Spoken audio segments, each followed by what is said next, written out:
ও ভাই এই জায়গাত কিয় বহি আছে? আৰে এই জায়গায় বই আছে মানে ৰেস্ট কৰতেছি, এনজয় কৰতেছি। আৰু এনজয় কৰিব বেলেগ জায়গা পোৱা নাই? না বহুত ভালো লাগছে, কিন্তু আমার কিন্তু এই জায়গাটা বহুত ভালো লাগছে।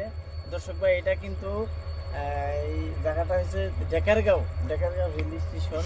খুবই ভালো জায়গা, কিন্তু বহুত ভালো লাগছে একদম।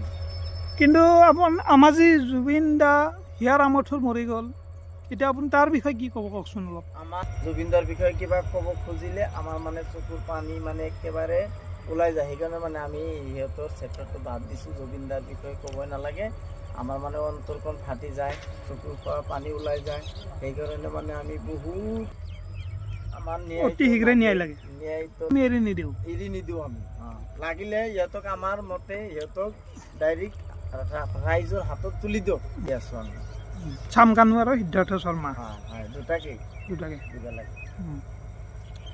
যাই হোক, সে পর্যন্ত সবাই ভালো থাকবেন, সুস্থ থাকবেন, আর আমাদের জন্য দোয়া করবেন। Bye bye. জয় জুবিন দা। জয় Zubeen da. I love you Zubeen da. I love you Zubeen da.